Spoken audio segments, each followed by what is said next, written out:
성부와 성자와 성령의 이름으로 아멘.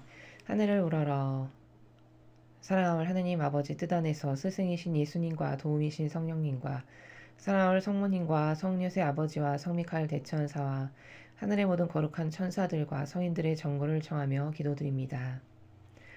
아버지, 저의 내적이고 외적인 모든 것에 주체가 되어 주시옵기를 간곡히 청원드립니다.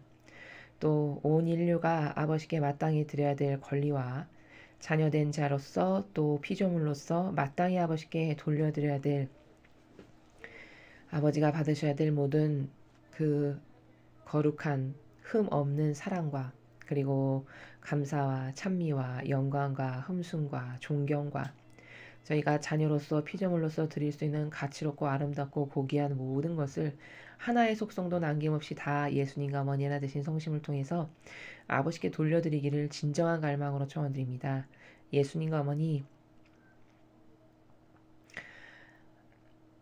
온 인류가 드리지 못하는 것, 저희 사명과 제가 마치 2000년 전에 예수님과 어머니께서 온 인류를 대신하고 대표하여 배상과 보속을 드리고 회개하고 뉘우치고 사랑과 아버지께서 받으셔야 될 권리를 다 돌려드렸던 것처럼 저희도 매개체로서 온 인류를 대신하여 아버지께 그 모든 것을 채워드리고 봉헌드리고 흠 없이 드리기를 늘 갈망하오니 저희의 이 한계적인 육신과 죄악의 인성으로 늘 부족하고 역겹고 그리고 가치 없는 존재에 불과하오나 그러나 저희의 올곧은 의지, 한결같이 아버지께 가장 좋은 것만을 드리고자 하는 이 강력한 의지와 저희의 끊임없는 아버지에 대한 갈망, 이 모든 것을 어여삐 보아주시고 불사하고 가여이 여겨주셔서 이 대한민국을 살려주시옵기를 하루빨리 시간을 더 앞당겨서 마침내 악을 완벽하게 무찌르고 괴멸시키고 없애버려 주심으로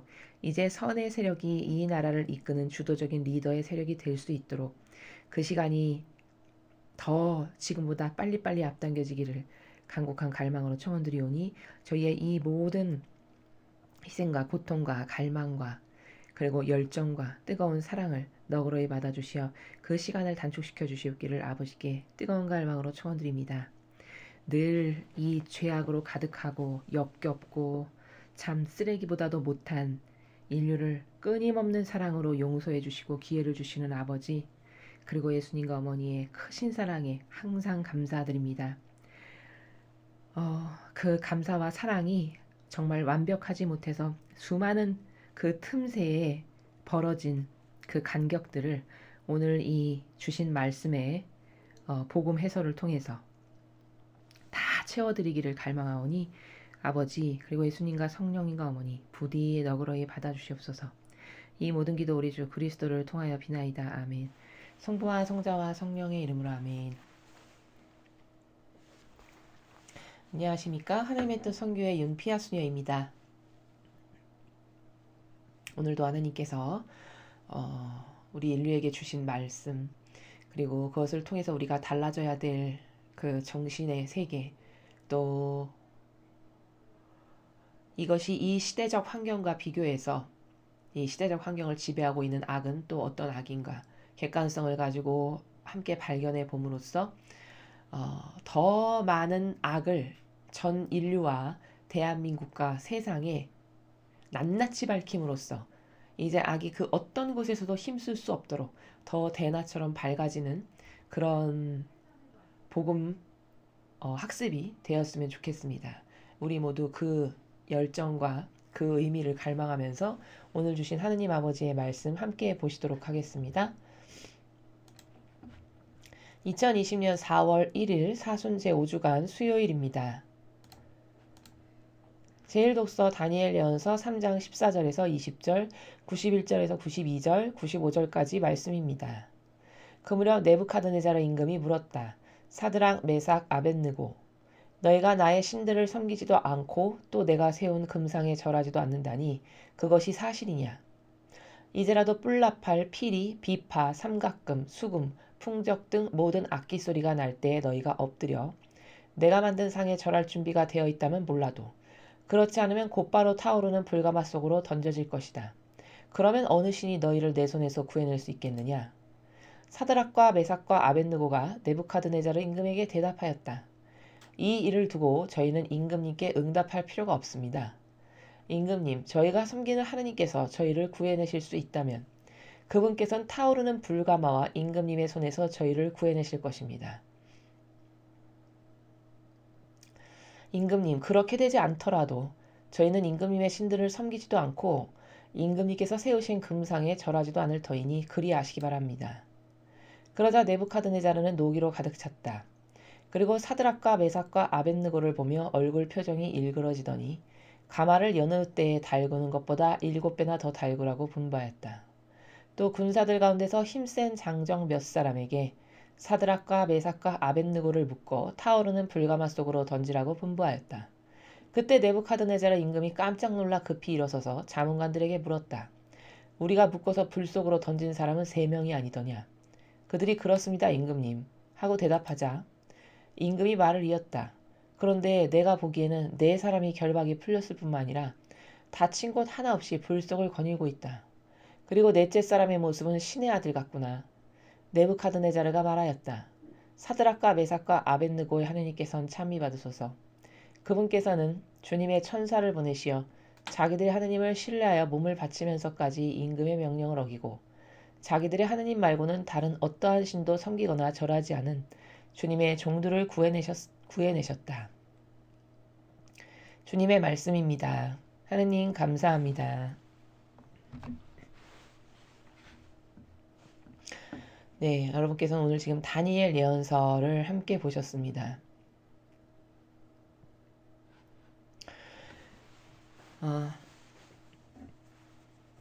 오늘 다니엘 예언서를 통해서 아버지께서 우리에게 깨닫게 하시고자 하시는 속성은 바로 절대성과 유일성입니다. 그 절대성이라는 것이 뭐냐, 도대체 유일성이라는 것이 뭐냐, 단어를 읽을 줄 모르는 사람은 없겠으나 그 속성의 의미를 모르는 사람은 많을 것입니다. 절대성이라는 것은 진리의 나라에서 절대성이라는 것은 마치 인간이 생각했을 때 그 절대 왕정의 절대, 뭐 그런 절대성을 말하는 게 아닙니다. 그러니까 인간이 자연법 안에서 잘못 생각하고 있는 절대성은 북한 공산당이 김정은에게 절대 충성하지 않으면 목숨이 달아나는 이런 절대성, 뭐 어떤 그런 잘못된 인식 가운데 절대성을 가지고 있을 수 있습니다.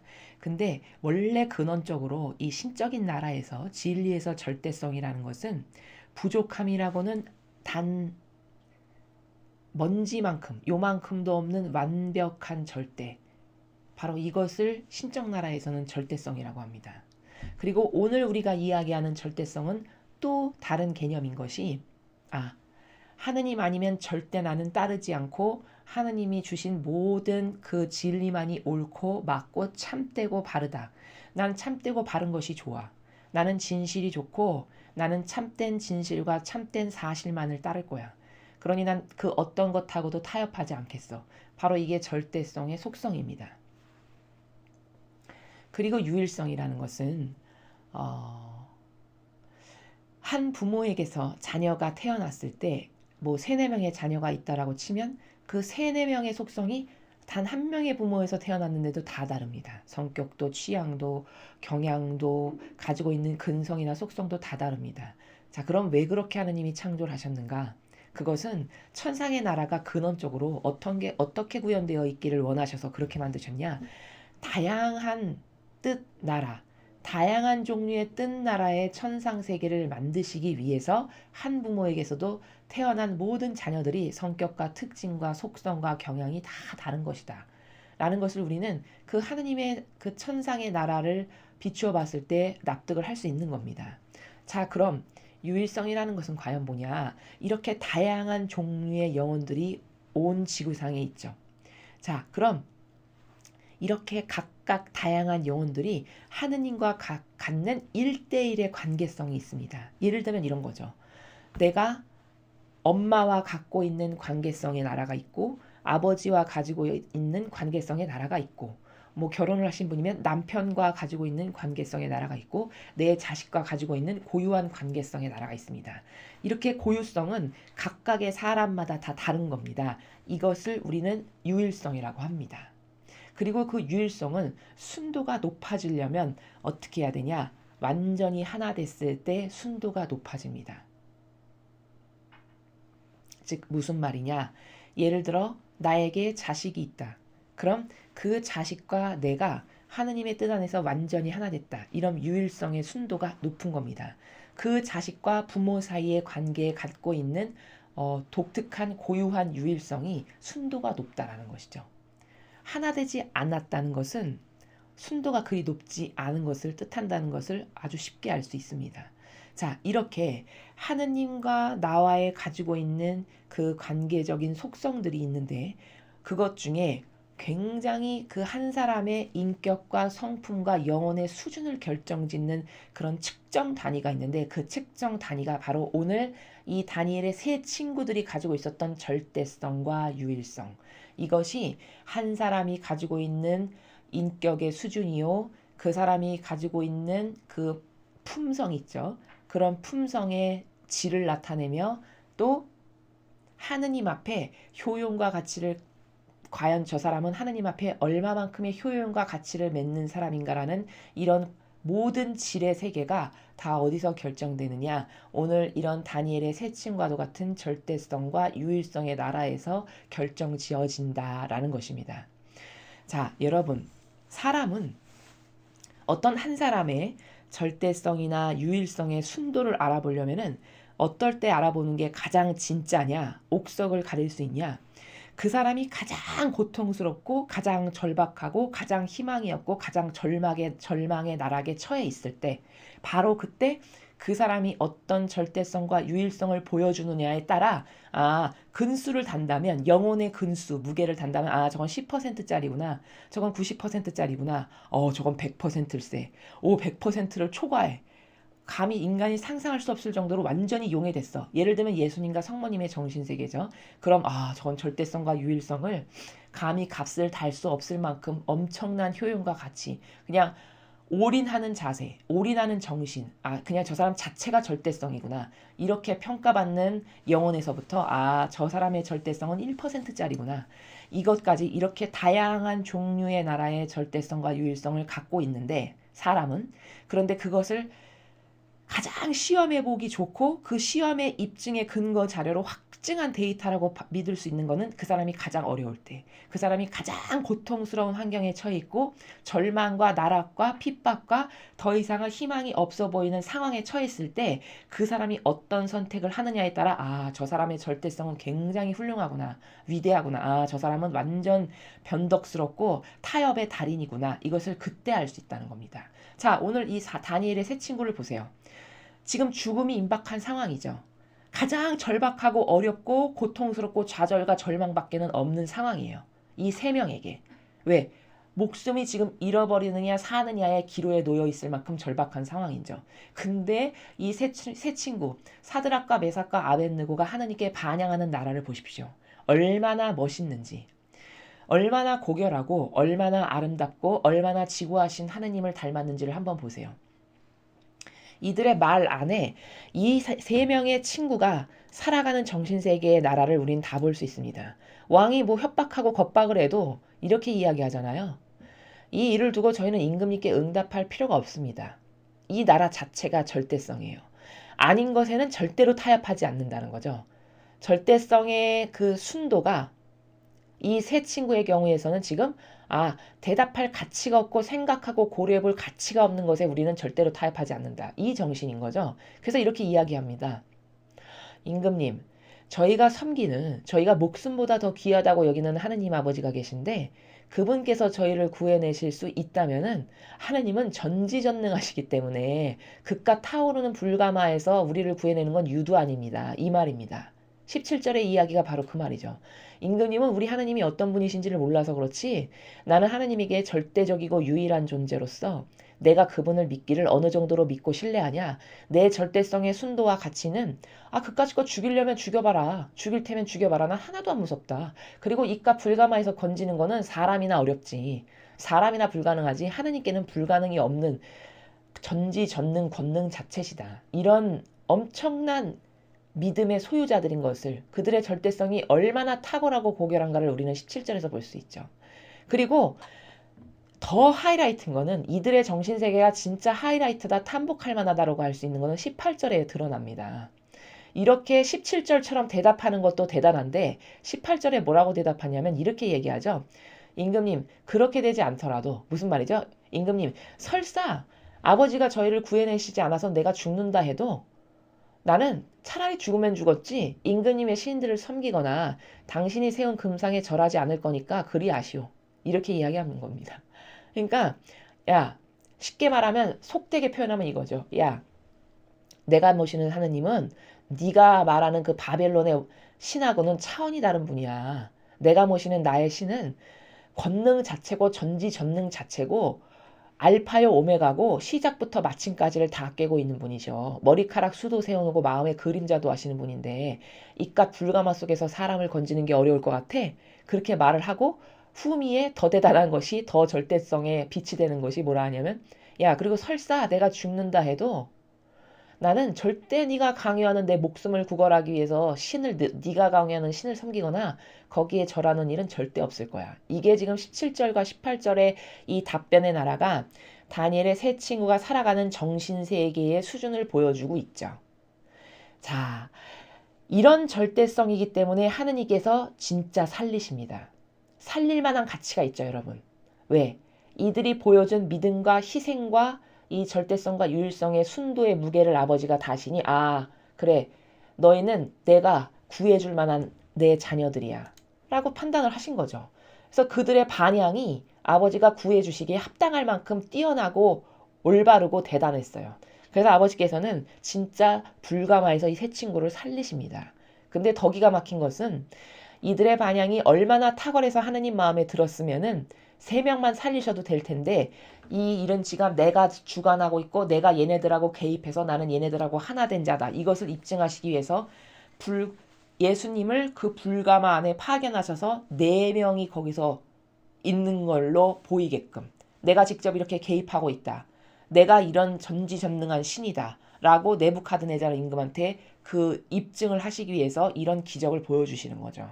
그랬더니 어떤 일이 일어났습니까? 네부카드네자르 왕이 완전 깜짝 놀란 거죠. 이건 도대체 사람의 상식과 수준으로는 불가능한 일이 눈앞에 지금 펼쳐지고 있으니까 바로 인정해버립니다. 하느님을.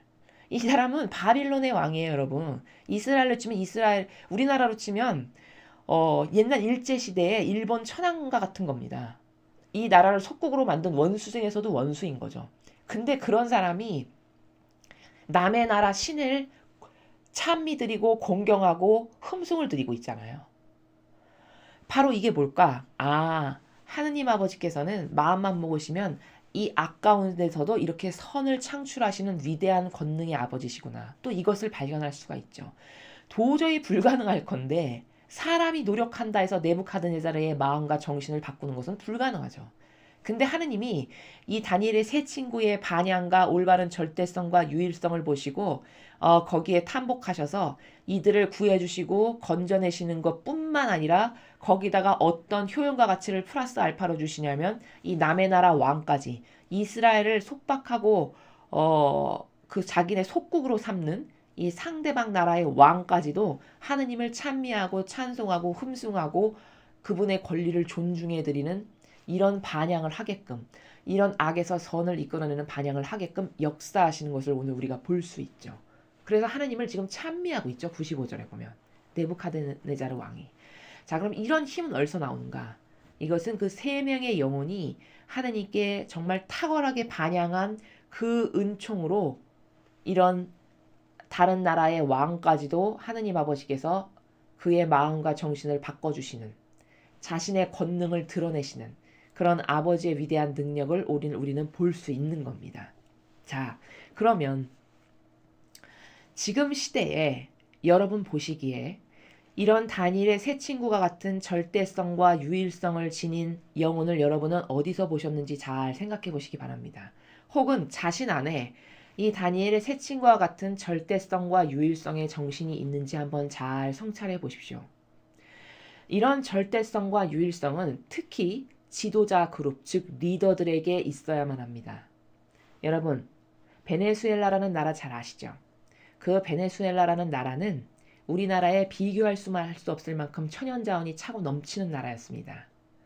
너무너무 풍성하고 너무너무 차고 넘쳐서 여러분이 상상하시는 것 이상으로 잘 살던 나라였어요. 그리고 전 세계에서 석유 매장량이 가장 많고 파고 파도 계속 나올 만큼 그 정도로 풍요롭고 넉넉하고 정말 하나님이 축복하신 그런 나라였는데 베네수엘라의 지금 현재 상황을 보십시오. 어떻게 되었는지. 자, 그토록 물자 풍부하고 먹고 살고 넉넉하고 그렇게 기름이 많아가지고 퍼도 나올 만큼이라고 사람들이 얘기하는 그렇게 부유하고 풍요함의 상징이었던 베네수엘라가 지금은 커피 한 잔 사려면 돈을 싸들고 가도 사지 못할 만큼 이런 망한 나라가 됐습니다. 자, 그럼 그것은 왜 그렇게 되었는가 분석을 해야 되겠죠. 그 나라의 지도자가 그 국민들이 어리석어서 그 나라의 지도자를 빨갱이, 소위 공산주의자, 사회주의를 좋아하고 찬동하는 세력의 빨갱이를 뽑아놨죠. 근데 이 빨갱이의 정신이 가장 수억만 가지 추잡하지만 빨갱이가 가지고 있는 추잡한 수억만 가지의 정신 중에 하나가 뭐냐? 타협의 달인이라는 겁니다.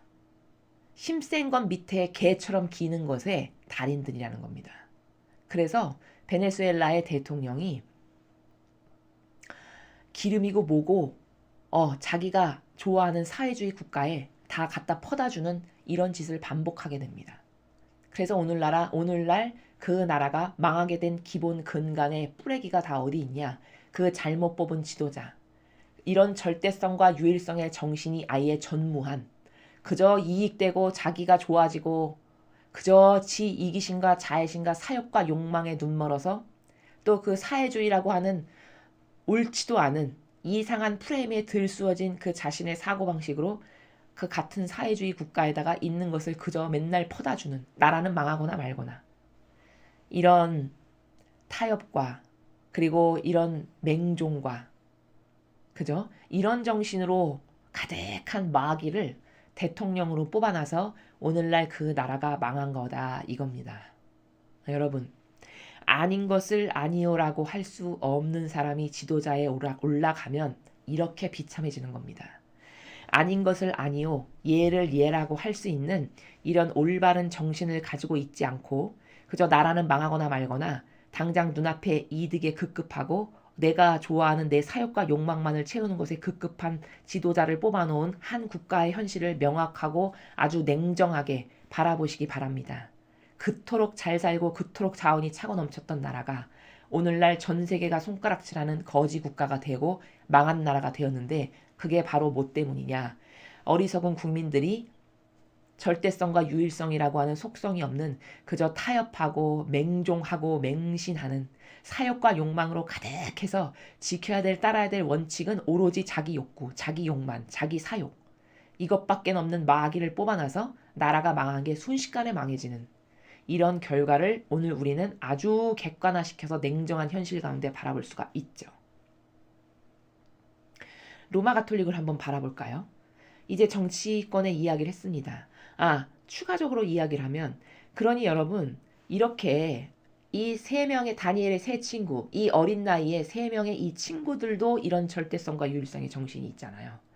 그리고 이런 절대성과 유일성의 정신이 있다 보니까 하느님께서 눈동자처럼 보호하고 지키시는 것을 우리는 오늘 바라볼 수 있죠. 죽일 테면 죽여봐라. 만약에 하느님이 야 너희는 죽어야 되겠다 허락하시면 난 그것도 오케이. 근데 내가 목숨을 잃는다고 해서 너에게 협력하거나 동조하진 않아. 얼마나 멋있습니까 이 정신이. 이런 정신이니까 하느님이 구하시는 거예요.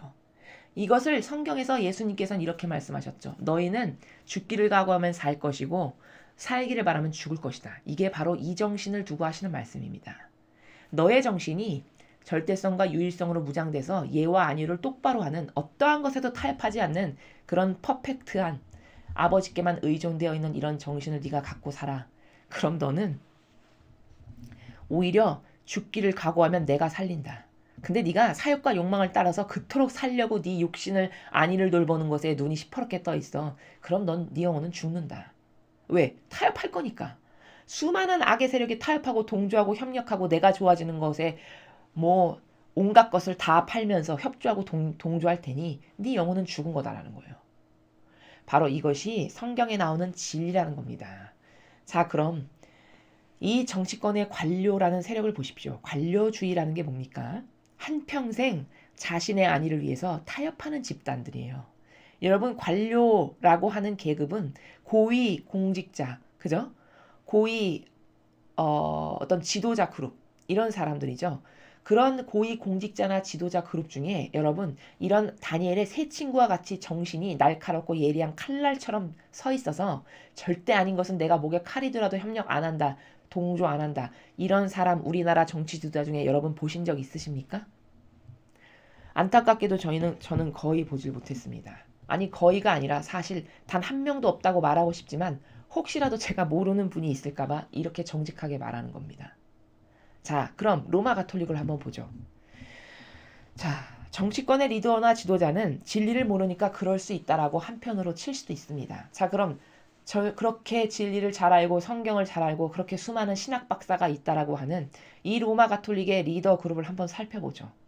이 정도의 나라의 상황이 임박했고 지금 나라가 3년째 망하는 길을 계속 하락세를 타면서 망해가고 있습니다. 수많은 경제 지표와 수많은 각각 다른 통계적 지표를 바라봤을 때 나라가 점점 좋아지는 게 아니라 베네수엘라처럼 점점 나빠지기만 해요.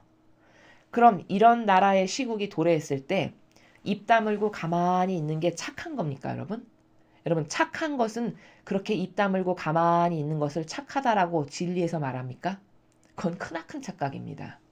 예수님께서는 이사야 예언자를 통해 이사야서에서 이렇게 이야기하십니다. 내 종이라는 것들은 개걸스럽게 처먹기만 좋아하는 것들. 이렇게 이야기하십니다. 그저 남에게 받아먹고 호화호식 누리고 그런 것밖에는 관심이 없는 그런 종류의 사람 영혼들이라는 거예요.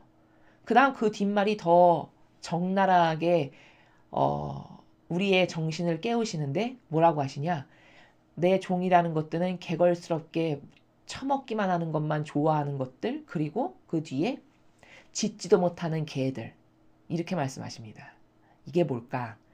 아닌 것을 아니오라고 말도 못하는 아닌 것을 아니오라고 해야 될 때 짖지 않고 가만히 있는 왜 가만히 있을까? 짖어대면 손해가 있으니까요. 아닌 것을 아니오라고 용감하게 말해보십시오. 그 로마 가톨릭에서 어디서 섬으로나 보내고 어디서 산으로 보내고 파면시키고 이런 것이 무섭고 두려워서 짖지도 못하는 개로 가만히 있다라는 바로 이 이야기를 예수님께서 그렇게 비유로 빗대서 말씀하신 것입니다. 그러니까 이 영적 세계에서는 착하다? 그것은 사실 막입니다. 착한 것이 아니라 사람은 진리 나라에서는 선량해야 되는 겁니다. 그럼 선량하다는 게 뭘까? 아, 하느님이 이렇게 하셨으니까 하느님의 법 안에서 하느님의 그 절대적인 십계명, 거룩한 사랑이라는 계명 가운데에서 예수님께서 이걸 이렇게 하셨으니까 나도 이때 이렇게 해야지. 내 사욕과 욕망을 따르기보다는 내가 희생이 가더라도 예수님이 이렇게 하셨으니까 나도 이렇게 해야지.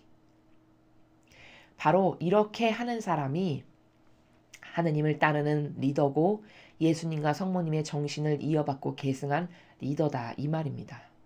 자, 그럼 이렇게 다니엘의 세 친구와도 같은 절대성과 유일성을 이 로마 가톨릭의 어떤 지도자에게서 여러분은 보셨나요? 만약에 절대성과 유일성이 있다면 지금과 같이 이렇게 망가져가는 시국에 아닌 것을 아니어라고 말 안 하고 입 다물고 가만히 있을 리가 없죠. 이 다니엘의 세 친구가 이 네부카드네자르에게 항변하는 것을 보십시오. 얼마나 정의가 끌어넘치고 공정이 날카롭게 서 있나. 아, 그래? 너가 모시는 신에게 절하라고? 아, 난 그럴 순 없지. 나의 절대성은 그런 것에 타협하는 절대성이 아니야. 내가 가지고 있는 절대성은 한 분이신 내가 모시는 하느님을 욕되게 하거나 저주스럽게 하거나 그분께 모욕을 드릴 순 없지. 타협함으로써. 아, 그래, 죽일 테면 죽여봐라. 만약에 네가 죽이려는 그 의지로 내가 죽었어. 그럼 그것도 다 아버지의 뜻이니까 나는 받아들이지. 아, 진짜 멋있고 탁월하지 않습니까? 이런 사람들만이 리더가 돼야 됩니다. 특히 마지막 시대는 이런 정신이 아니고서는 절대 악에게 속지 않고 살아남을 수 있는 방법은 없다는 것을 여러분 명심하시기 바랍니다. 예수님은 다시 한번 강조해서 말씀드리지만 분명히 이렇게 말씀하셨어요. 너는 죽으려고 하면 살 거고 살려고 하면 죽을 거다. 그게 뭐냐? 네가 죽으려고 한다는 건 뭘까요? 내 인성과 자아를 안 돌봐. 이게 죽은 거죠. 인간적인 관점의 나라에서 봤을 땐 그게 죽은 겁니다. 내 이익을 안 따지고 내 안위를 안 돌보고 모든 사람이 자기 이득을 돌보고 자기가 손해볼 거를 눈꼽만큼도 수려해서 길길이 날뛰는데 나는 절대 그런 것에 신경을 안 써. 이 자기를 안 돌보는 게 너는 죽기를 각오하면이에요. 그렇게 죽기를 네가 각오하지 않니? 그럼 넌 반드시 산다. 반드시 산다는 건 뭐죠? 네 영혼은 네가 그 정도로 절대성과 유일성으로 나에게 의탁하고 나를 믿고 나랑 하나 됐자니 그러니까 내가 보호한다. 이 말씀이세요. 오늘 여기 세 친구를 보호하시는 것을 보십시오. 이들의 절대성과 유일성 때문에. 근데 네가 살려고 하지 않니? 그럼 넌 반드시 죽는다. 이건 뭐죠?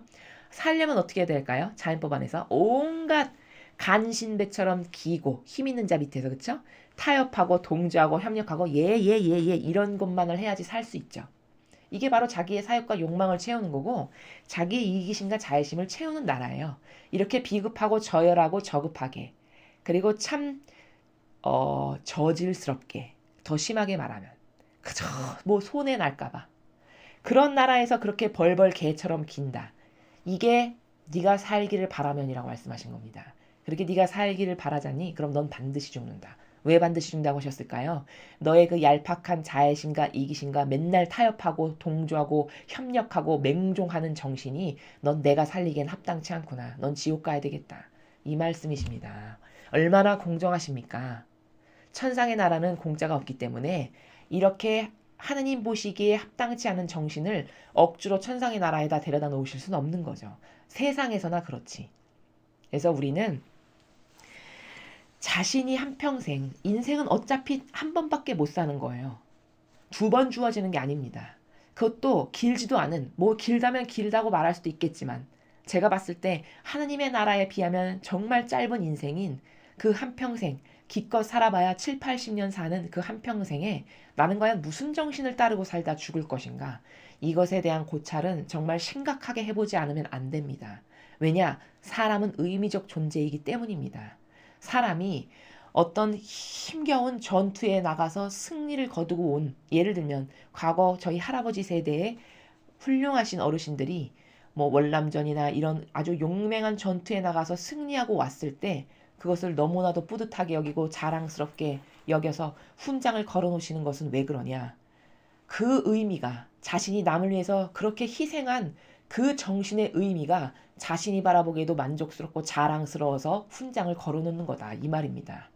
이토록 인간은 의미적 존재이나 수천 년이 지나는 동안 이 로마 가톨릭의 사악한 마귀들이 이런 의미적 존재의 전체인 진리를 가르치질 않았어요.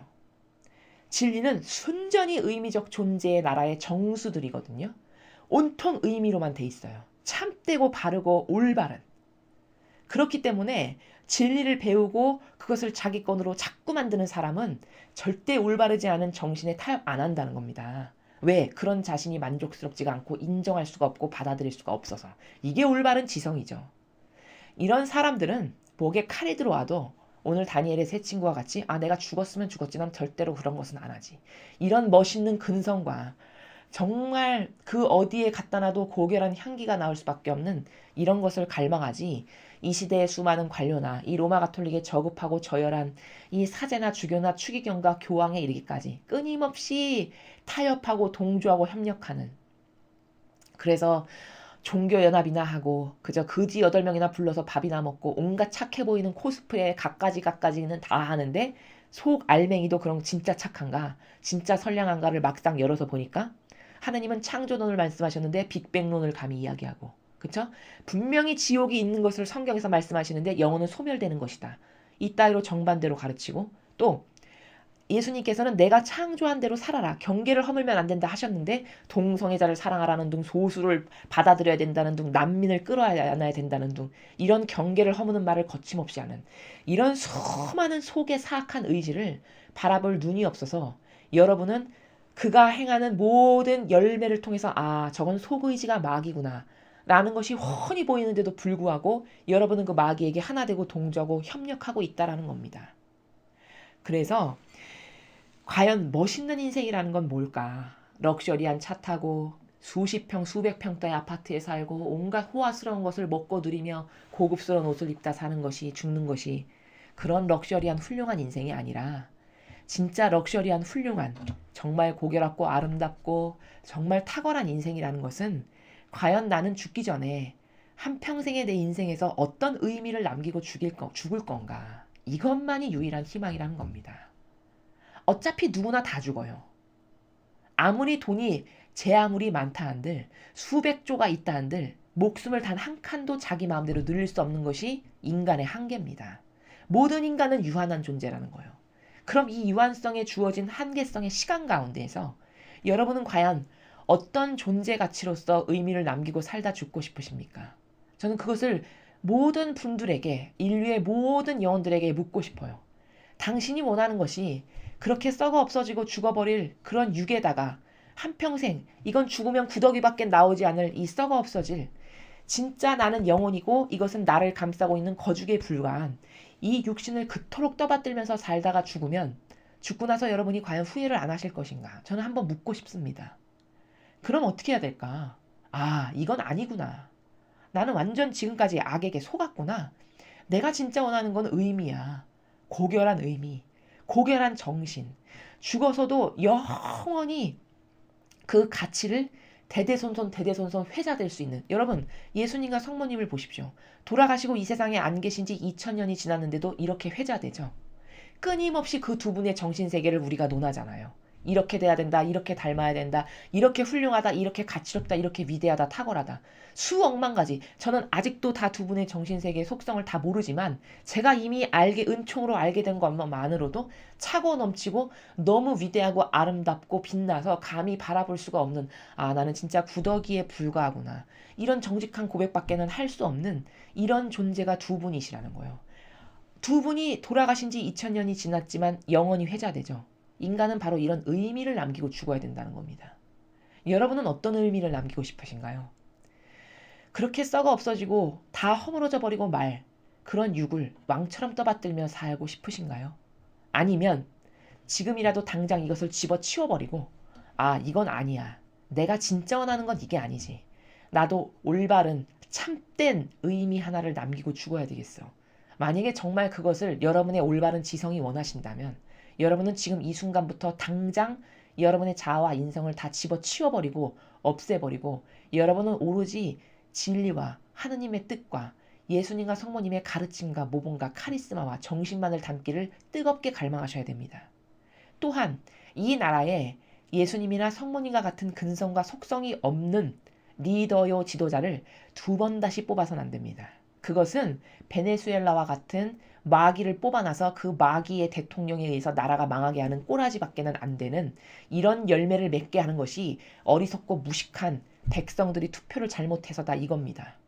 여러분 예수회에 속한 사람들이 파견된 모든 지역은 공산주의가 됐다는 걸 아십니까? 당장 여러분이 오늘 이 강의가 끝나고 나면 인터넷에 들어가서 예수회가 파견돼서 들어가서 주도적인 세력으로 자리를 차지한 모든 나라 국가는 다 사회주의 공산주의가 되었는지 안 됐는지 여러분 스스로 찾아보십시오. 다 그렇게 공산주의와 사회주의 나라가 됐습니다. 참으로 놀라운 사실이죠. 감히 가톨릭에 가장 위대하고 뛰어나고 훌륭하다라고 지칭하는 그런 수도회에 속한 사람들이 파견해서 들어갔는데 그 모든 곳이 다 공산주의, 사회주의 그런 정신으로 만연한 나라가 됐다는 것을 얼마나 이게 놀라운 소스라 끼치게 소름 끼치는 사실인지를 여러분이 직접 발견해 보시기 바랍니다. 저는 팩트에 나온 진실만을 말씀드리고 있습니다. 베네수엘라의 그 나라를 망하게 한 그 대통령도 바로 예수의 소속이라는 걸 여러분 찾아보시면 다 아실 수 있습니다. 이토록 로마 가톨릭은 겉으로 보이기엔 정말 유려하고 착해 보이는 온갖 수억만 가지의 코스프레의 달인이고 능통한 그런 조직으로 완전히 2000년 동안 갈고 닦아서 수많은 성도들을 속이는 완벽하게 속이는 악의 조직으로 바뀌었다는 것을 완전히 변질되었다는 것을 여러분이 납득하실 만한 증거를 많이 수집하셔서 스스로 객관화를 시켜서 납득하시기 바랍니다. 그래서 다시는 두 번 다시 겉을 보고 누구를 믿고 따르거나 동조하거나 신뢰하거나 이런 멍청한 일을 2번 다시 해서는 안 됩니다. 이것을 명심하셨으면 좋겠습니다. 자, 다음으로 복음을 함께 보시겠습니다. 요한복음 8장 31절에서 42절까지 말씀입니다. 주님, 영광 받으소서. 그때 예수님께서 주님을 믿는 유다인들에게 말씀하셨다. 너희가 내 말 안에 머무르면 참으로 나의 제자가 된다. 그러면 너희가 진리를 깨닫게 될 것이다. 그리고 진리가 너희를 자유롭게 할 것이다. 그들이 예수님께 말하였다. 우리는 아브라함의 후손으로서 아무에게도 종노릇한 적이 없습니다. 그런데 어찌 너희가 자유롭게 될 것이다 하고 말씀하십니까? 예수님께서 그들에게 대답하셨다. 내가 진실로 진실로 너희에게 말한다. 죄를 짓는 자는 누구나 죄의 종이다. 종은 언제까지나 집에 머무르지 못하지만 아들은 언제까지나 집에 머무른다. 그러므로 아들이 너희를 자유롭게 하면 너희는 정녕 자유롭게 될 것이다. 나는 너희가 아브라함의 후손임을 알고 있다. 그런데 너희는 나를 죽이려고 한다. 내 말이 너희 안에 있을 자리가 없기 때문이다. 나는 내 아버지에게서 본 것을 이야기하고 너희는 너희 아비에게서 들은 것을 실천한다. 그들이 우리 조상은 아브라함이요. 하자 예수님께서 그들에게 말씀하셨다. 너희가 아브라함의 자손이라면 아브라함이 한 일을 따라해야 할 것이다. 그런데 너희는 지금 하느님에게서 들은 진리를 너희에게 이야기해 준 사람인 나를 죽이려고 한다. 아브라함은 그런 짓을 하지 않았다. 그러니 너희는 너희 아비가 한 일을 따라하는 것이다. 그래서 그들이 예수님께 말하였다. 우리는 사생아가 아니오. 우리 아버지는 오직 한 분, 하느님이시오. 예수님께서 그들에게 이르셨다. 하느님께서 너희 아버지시라면 너희가 나를 사랑할 것이다. 내가 하느님에게서 나와 여기에 와 있기 때문이다. 나는 나 스스로 온 것이 아니라 그분께서 나를 보내신 것이다. 주님의 말씀입니다. 그리스도님 찬미합니다. 여러분, 오늘 이 복음을 들으신 바로 직후 어떤 생각이 드셨습니까?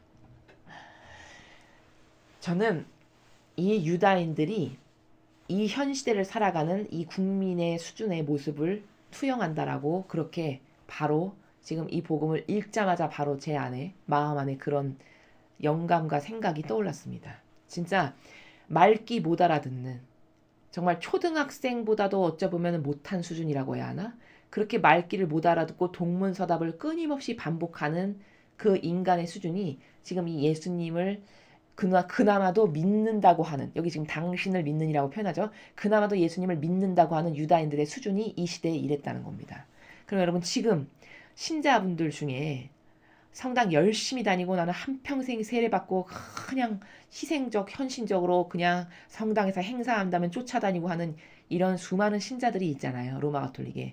그들 중에 과연 몇 명이 이런 유다인과 같은 반향을 하는 것을 깨달을까요? 자기가 이런 수준이라는 것을 과연 몇 분이나 인정할까요? 라는 말입니다. 아마 대부분의 로마 가톨릭의 신자들은 오늘 이 유다인들이 예수님의 말을 못 알아들어서 동문서답하는 거의 이 수준의 나라에서 신앙생활을 하고 있습니다. 왜냐? 제가 진리를 모를 때, 제가 세상에서 살 때 제 수준이 이랬다라는 것을 저는 정직하게 고백할 수밖에 없습니다. 그러니까 인간은 여러분 진리를 모르잖아요. 그럼 그냥 살아있으되 소경과 똑같습니다. 눈과 귀가 가려진 소경과 완전히 똑같다는 것이 진리를 배운 사람이 정직하게 고백할 수 있는 나라다 이겁니다. 그러므로 여러분 진리를 배우는 것이 얼마나 중요하냐, 진리를 깨닫는 게 얼마나 중요한가는 저는 감히 이 지상에서 목숨을 받은 생명으로 태어난 존재인 우리 인간이라고 하는 그 인간이 추구하는 한평생의 다양한 목적과 목표들이 있잖아요. 그 중에서 가장 중요한 게 뭡니까? 라고 누가 저에게 물어보면 저는 만사 다 제치고 뭐 학교 다니고 공부하고 이런 거 완전히 다 제치고 진리를 배워서 깨닫는 게 제일 중요합니다. 저는 이렇게 당당하게 말할 수 있습니다. 그만큼 진리를 모르면 인간은 소경이고 귀머거리요 장님이고 자기가 이렇게 유다인처럼 동문서답하고 멍청하고 멍 때리면서 한평생 살다 죽을 건데 그것을 자기만 모른다는 거죠. 여러분 오늘 이 유다인들이 이렇게 멍청한 답변을 계속하는데 자신들이 멍청한 수준이라는 걸 이 사람들이 인정하거나 알았을까요? 예수님이 이렇게 끊임없이 인내심을 가지고 답변을 계속 하시잖아요. 오늘 보면. 근데 답변을 마지막까지 다 하실 때까지 저는 장담하건대 이 유다인들이 예수님의 말씀을 단 한마디도 못 알아들었을 겁니다. 왜냐? 이들이 말하는 행간의 나라를 보면 이들은 예수님의 말귀를 못 알아들을 그런 인성적이고 또 제도와 전통에 갇혀서 프레임이라고 하는 그 나라에 들씌워져서 살아가기 때문에 절대로 이 프레임을 깨지 않은 다음에는 절대로 예수님의 말씀을 알아들을 수 없습니다. 이게 답이에요. 그렇기 때문에 인간적이라고 하는 프레임 안에서 갇혀 산다는 것은 진짜 엄청난 손실이라는 것. 엄청난 효용과 가치를 자기 스스로가 짓밟아 버리는 꼴이라는 것을 반드시 명심하셔야 됩니다. 자, 하나하나 보면 지금 예수님께서 자신을 그나마 믿는다고 하는 유다인들과 말씀을 하시게 된 거예요. 뭐라고 하셨냐면, 너희가 내 말 안에 머무르면 참으로 나의 제자가 된다. 자, 무슨 말씀이냐? 얘들아, 내가 말하는 게 진리지 않니? 진리라는 건 뭐냐? 참된 진실과 참된 사실이야. 완전히 올바른 것. 정말 참된 것. 거짓이라고는 요만큼도 없는 게 진실이거든. 그게 곧 진리거든.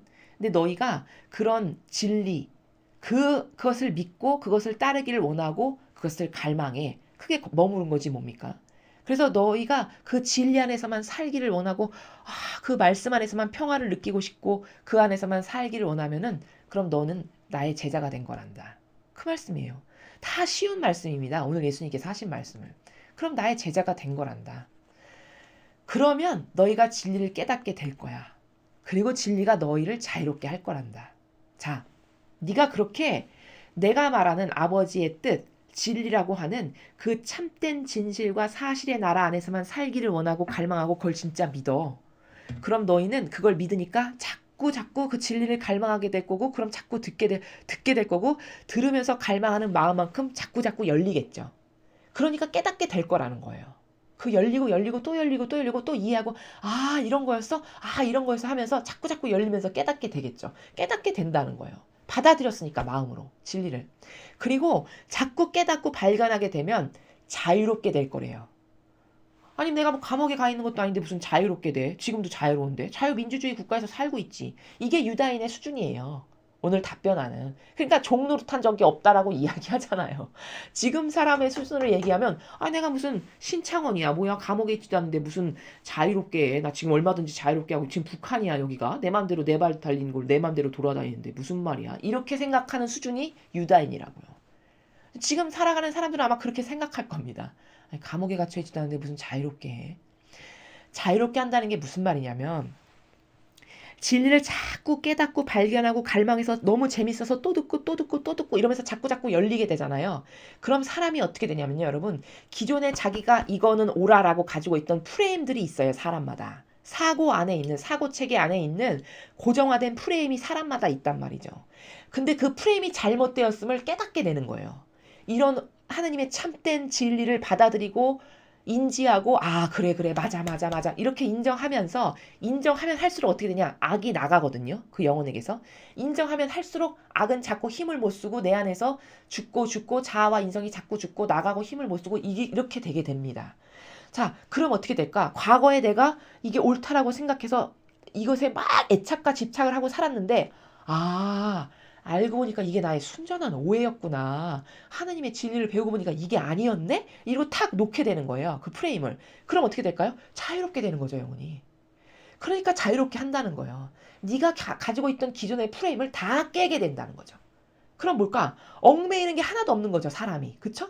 자신이 가지고 있던 이상한 인간적인 사고방식이 있잖아요. 이건 요렇게 되지 않으면 꼭 이렇게 되지 않으면 안 되고, 요건 반드시 나를 위해서 요렇게 해야만 되고, 나는 자식으로부터 요런 것도 받고 싶고, 뭐 이런 다양한 인간적 프레임이 있죠. 그 프레임을 완전히 다 깨고 놓게 된다는 거예요. 이것도 무의미한 거구나. 필요 없는 거였네. 이것도 내가 미친 짓이었어. 이거 괜한 거, 쓸데없는 거에 집착했구나. 이것도 아니네. 이렇게 다 놓으면서 어떻게 될까? 점점 영혼이 자유롭게 되겠죠. 어느 것에서도 어느 사고방식에서도 궁색하거나 애착이나 집착으로 일그러지는 게 점점 없게 되는 거죠. 이게 자유롭게 된다는 겁니다. 그러니까 못 알아듣는 유다인이 뭐라 하냐. 우린 아브라함의 후손으로서 아무에게도 종노릇한 적이 없습니다. 근데 어찌 너희가 자유롭게 될 것이다 고 말씀하십니까? 정말 못 알아듣는 거죠. 제가 말씀드렸잖아요. 이 시대로 치면 아니 내가 감옥에 있지도 않는데 무슨 자유롭게 돼. 이미 자유로운데 무슨 말을 하는 거야. 이거랑 똑같은 나라입니다. 그러니까 아니 우리는 위대한 훌륭한 아브라함의 후손이요. 한 번도 종노릇한 적이 없는데 무슨 자유롭게 될 것이라는 건 도대체 무슨 말이야. 이렇게 반향을 하는 거죠. 못 알아듣는 거죠 전혀. 그러니까 예수님께서 또 침착하게 대꾸를 하세요. 뭐라 하시냐. 내가 진실로 진실로 너에게 말하는데 죄를 짓는 자는 누구나 죄의 종이다. 이 사람들이 이론적이고 유물론적인 이런 걸로밖에는 못 알아듣잖아요. 지금 유다인들이. 그러니까 자유인이라고 하니까 눈에 보이는 그 속박하는 것이 없는데 뭔 자유인이냐 이 말을 하니까 예수님께서 이거 자꾸 본질의 나라라는 걸 못 알아듣는 사람들에게 반복해서 설명을 하시는 거예요. 죄를 짓는 자는 누구나 죄의 종이다. 그쵸? 여러분, 똑같은 잘못을 계속 반복한다는 것은 뭘까요? 거기에 이게 잘못인지를 아는데도 계속 반복적으로 어떤 죄악이 반복돼. 그럼 뭘까? 이미 그 프레임에 갇혀있다라는 증거예요. 그쵸? 그러니까 그 죄의 종이다라는 거예요. 너는 너가 맨날 같이 반복해서 짓는 그 죄의 종이다. 너가 죄를 짓고 있다라는 것 자체가 그 죄에 너가 종이 되었다라는 것을 입증하는 거지 뭐니? 이 말씀이죠. 맞는 말씀이죠. 팩트죠, 팩트. 그러면서 하시기를 종은 언제까지나 집에 머무르지 못하지만 아들은 언제까지나 집에 머무른다. 자신을 두고 하시는 말씀이세요. 야, 나는 아들이야. 난 종이 아니란다. 나는 하느님의 아들로 왔어, 얘들아. 그러므로 아들이 너희를 자유롭게 하면 너희는 정령 자유롭게 될 것이다. 예, 나는 종이 아니라 상속자인 아들로서 언제까지나 그 집에 있거든. 그러니까 상속자인 내가 너희를 자유롭게 해줘. 뭘로? 하느님의 뜻, 진리, 거룩한 사랑으로, 그분이 주신 계명으로, 신적인 질서로 이런 것으로 너의 잘못된 사고방식과 프레임을 내가 다 깨줘. 이 참된 진실과 사실로서. 그럼 너는 아들인 내가 그것을 너에게 선물로 주니 너는 영원히 자유롭게 되는 거야. 정령 자유롭게 되는 거야. 이 말씀을 하시는 거죠. 나는 너희가 아브라함의 후손임을 알고 있어. 네가 아브라함의 후손이라고 그렇게 자랑스럽고 당당하게 이야기하는데 알고 있어. 그런데 너희는 나를 죽이려고 한다. 내 말이 너희 안에 있을 자리가 없기 때문이다. 이 사람들이 예수님이 전하시는 하느님의 뜻의 그 말씀의 진리를 만약에 받아들였어. 그럼 그들의 마음 안에 이 진리가 있겠죠. 그럼 그 진리를 토대로 이게 진짜니 가짜니 아니면 저분이 진짜 하느님의 아들이신 그리스도이신지 이런 것을 주님이 주신 말씀으로서 분별하고 생각하고 그걸로 유추해보고 이렇게 하겠죠. 근데 아예 예수님의 말씀이 그 유다인들의 마음과 정신 안에 들어있질 않다라는 거예요. 그러니까 예수님을 못 알아보고 죽이려고 한다는 거죠. 그 말씀을 하시는 겁니다. 왜? 그럼 그들 안에는 뭐가 있기 때문이죠? 오로지 이 율법학자와 바리사이한테 배운 제도와 전통밖에 없는 거예요. 사고방식과 정신과 마음 안에 온통 그것만 가득 차 있고 예수님의 말씀인 진리가 어디 틈바구니에 끼어들어가서 마음이나 정신에 안착할 곳은 하나도 없다는 거죠. 그러니까 너희가 날 죽이려고 하는 거란다. 이 말씀이세요. 나는 내 아버지에게서 본 것을 이야기하고 너희는 너희 아비에게 들은 것을 실천한다. 그렇게 아브라함의 후손이라고 주장을 하니까 예수님이 뭐라 하시냐면 얘들아 나는 내 아버지에게서 본 것만을 이야기해. 내 뜻으로는 아무것도 안 한단다. 이 하느님 아버지에게서 본 것만을 이야기하신다고 다른 곳에서도 누누이 밝히시잖아요. 그 정도로 정직하셨어요. 예수님이. 어느 정도로 정직의 나라가 고도적이고 순결했냐면 자신이 신성이 아버지와 용해된 분으로서 신성이 있으신데도 불구하고 한계적 속성의 육을 인간의 죄를 용서하시기 위해서 일부러 취하셨기 때문에 그게 그 육을 취한 것만큼은 죄악으로 돼 있다라고 인정하시는 거예요. 그렇기 때문에 그 완벽함이 그 퍼펙트함이 그 절대성이 난 아버지가 말씀하신 것만 해 라고 밝히시잖아요. 그걸 또 밝히시는 거예요. 나는 아버지에게서 듣고 본 것만을 말하는데 너희는 너희 아비에게서 들은 것을 실천한단다. 너희 아비는 누구죠 여러분? 바리사의 율법학자로부터 이어져 내려오는 그 악을 대변하는 그 세력이 바로 이들의 아비지 뭡니까? 이 유다인들의 아비가 바리사의 율법학자로부터 대변되는 제도와 전통, 그 속성 안에 있는 이것만을 따르고 믿는 이게 이 사람들이 아비라고 추정하는 것들이라는 거예요. 그러니까 또 뭐라고 대답하냐? 우리 조상은 아브라함이요. 그놈의 아브라함은 끝까지 이야기를 해요. 아브라함이 위대하다라고 이제 뭐 믿음의 조상이네. 유다인들은 끊임없이 아브라함을 이 시대에 중요하게 여겼고 위대하다라고 받아들였기 때문에 우리 조상은 아브라함이요. 또 이야기하니까 예수님께서 팩트로 이 아브라함이요라고 한 말을 왜 잘못됐는지를 말씀하시는데 너무나 명쾌해요. 보십시오. 그래. 그래, 네 조상이 아브라함이라고? 그래, 너희가 아브라함의 자손이야. 니네가 주장하는 것처럼. 그러면 아브라함이 한 일을 따라해야 할 것이다. 그렇죠. 네가 그토록 아브라함을 존경하고 네가 아브라함의 조상이라고 너가 그렇게 주장을 해. 아브라함이 너의 조상이라고. 그럼 너는 그 후손이잖니. 그럼 너는 그토록 존경하고 따르는 아브라함이 한 일을 너도 그대로 따라해야 네가 후손이라는 게 입증되는 거야. 맞죠? 근데 너희는 지금 하느님에게서 들은 진리를 너희에게 이야기해 준 사람이 나를 죽이려고 해. 근데 참 웃기게도 아브라함은 그런 짓을 안 했어. 진짜 너무 너무 명확하고 속 시원한 팩트를 말씀하시니까 그냥 입을 뻥끗할 단어조차가 생각이 안 납니다. 너무나도 완벽하게 입증을 하시니까. 그쵸? 그토록 아브라함이 후손이라고 그냥 주장하니까 뭐 사생학 뭐 우리는 종속된 그 왜 우리가 자유인이 아니냐. 우리는 자유인이다. 여태까지 뭐 종노릇한 적이 없다. 이렇게 주장하니까 예수님께서 그래. 너희 말이 다 맞아. 근데 너가 그렇게 아브라함을 떠받들면은 아브라함이 한 짓을 너도 따라해야지 네가 아브라함의 후손이라는 게 맞지? 근데 나는 있잖니. 하느님 아버지에서 들은 것만을 너에게 지금 이야기하고 전해주고 있어. 근데 너희는 그런 나를 죽이려고 해. 근데 네가 그토록 너의 조상이라고 이야기하는 아브라함은 절대 그런 짓을 안 했어. 맞죠? 맞죠? 아브라함이 절대 하느님께 역겨운 모욕을 드리는 것을 안 했죠. 그러니까 너는 너희 아비가 한 일을 따라하는 거야. 너무 명확한 팩트죠. 그러니까 너는 너의 조상이 너는 아브라함이라고 주장하지만 사실적 팩트는 너는 너의 조상이 아브라함이 아니라 너는 율법학자와 바리사이들이 시키는 것만 따라함으로 너는 그 악이 너의 조상이야 라고 이야기하시는 겁니다. 그러니까 또 못 알아들은 유다인이 끝까지 뭐라 항변하냐면 우린 사생아가 아니오. 우리 아버지는 오직 한 분 하느님이시오. 더 이렇게 못 알아듣고 동문서답을 합니다. 그러니까 예수님께서 하느님께서 너희 아버지시라면 이제는 또 하느님이 자기 아버지라고 주장하니까 예수님이 그게 왜 가짜인지를 네가 말하는 그 논리가 왜 잘못됐는지를 또 입증하세요. 하느님께서 너희 아버지시라면 네가 그렇게 아버지가 하느님이라고 주장하니까 내가 입증을 해볼게. 너희 아버지가 하느님이라면은 너희가 나를 사랑했어야 맞아. 정확하죠. 왜? 내가 하느님에게서 나와 여기에 와 있기 때문이야. 예. 하느님 아버지가 나를 파견해서 내가 지금 여기 온 거야. 내 아버지가 사명을 주셔서 그 사명으로 인해 내가 여기에 파견됐는데 너는 네 아버지가 하느님 아버지라면서 나를 사랑하거나 존경하거나 내 말을 믿지는 않잖아. 그쵸? 나는 나 스스로 온 게 아니고 그분께서 나를 보내신 거란다.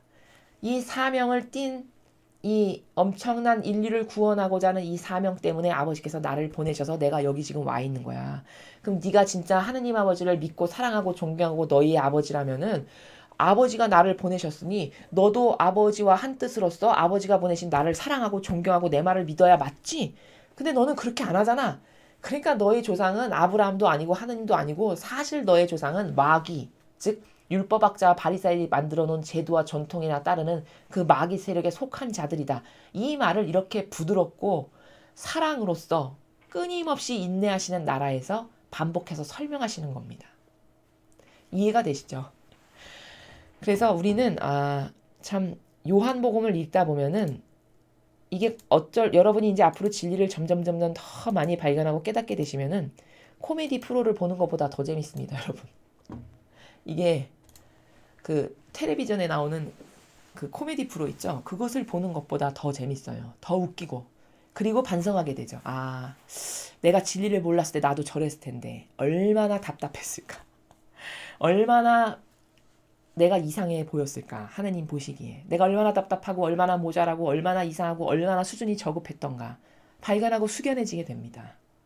그러니까 여러분 인간이라는 존재는요. 사실 엄청나게 잘난 척하고 자만과 교만으로 한평생을 살지만 정말 잘난 척할 것이 몰라서 그렇지 깨닫지를 못해서 그렇지 본질의 세계를 공부하고 갈망하고 깨닫다 보면은 자랑할 게 단 하나도 없는 게 정직한 고백이라는 것을 발견하게 됩니다. 오히려 자랑하면 할수록 이렇게 유다인들처럼 망신만 당하는, 자기 수준을 모르니까 이렇게 자랑하는 거거든요. 자기가 얼마나 저급한지를 모르니까. 그러니까 그 입을 떼서 뭘 말만 하면 오히려 말하면 할수록 더 창피만 당하는, 이런 게 인간의 진리 모르는 인간의 수준이고 한계성이고 저급함이다. 이것을 발견하게 된다는 겁니다. 그래서 오늘 우리가 일독서에서 절대성과 유일성을 배웠는데, 나는 과연 이런 하느님 앞에 절대성과 유일성을 내어드리고 보여드리고 그것만이 내가 아버지께 드릴 유일무이한 아름다운 것이다라는 그 정신으로 한결같이 아버지께 이런 절대성과 유일성을 드리길 원하는가. 또 이 두 개의 속성을 가지고 여러분, 로마 가톨릭과 이 정치권의 지도자라는 사람들을 한번 잘 분별해 보십시오.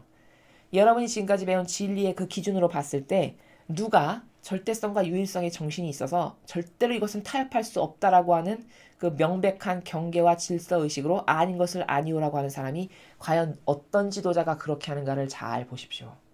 그렇지 않은 모든 사람이 사람을 속이는 유려하고 교묘하고 친절한 마귀다 라는 것을 여러분은 절대로 속으시면 안 됩니다. 그리고 요한복음에서 이 유대인과 예수님의 이 대화하시는 이 나라를 통해서 인간은 정말 하느님을 깨달으려면 자아와 인성과 그 사욕과 욕망이라고 대변되는 이런 기타 등등의 나와 결부된 나라를 완전히 버리지 않으면, 또 제도와 전통이라는 것을 그렇게 신처럼 떠받들며 믿고 살아가잖아요. 이 유다인들이 그 제도와 전통이 왜 마귀인지를 깨닫고 그 제도와 전통을 하느님의 그 뜻이 주시는 제도와 전통, 그 제도와 전통, 그 올바른 제도와 전통은 어디 있죠? 예수님의 모범에 다 있죠. 예수님의 정신과 가르침과 모범과 카리스마가 곧 신적인 제도와 전통이에요. 그것 아닌 다른 모든 것은 다 인간의 누룩이 조금씩 교묘하게 끼어들어가가지고 만든 역겨운 제도와 전통이라는 겁니다. 그 제도와 전통이 왜 막인지도 모르고 한평생 거기에 동조하고 협력하다 죽는다. 그럼 오늘 말귀 못 알아듣는 이 유다인과 내 수준은 그냥 똑같다. 아니 별반 다르지 않고, 아니 오히려 더 사악하고 역겨워졌다. 왜? 시대를 거듭하면서 악은 더 교묘해지고 사악해지거든요. 더 속여야 되는데 자꾸 사람들이 똑똑해지니까 더 교묘해지고 더 사악하고 더 계략적이어야 되겠죠. 그래서 이 마지막 시대의 악이 이렇게 엄청나게 드세고 교묘하고 계략적이고 발견하기가 어려운 게 왜 그러냐. 이 시대적 발전하는 그 인간의 지성이라는 이것을 속여야 되니까 악도 더 악랄하게 발전하는 거다. 그렇기 때문에 이런 악에게 속지 않으려면, 오늘 이 유다인과 같은 정신세계에서 더 이상 살지 않으려면 이 절대성과 유일성, 일독서에 나온 절대성과 유일성을 내 안에서 근성으로 길러내지 않으면 그럼 희망이 없다. 예도 아니고 아니오도 아니고 그냥 좋은 게 좋은 거지, 술에 술 탄 듯 물에 불탄. 여러분, 세상은 이걸 착하다고 얘기해요. 이건 절대 착한 게 아닙니다, 여러분.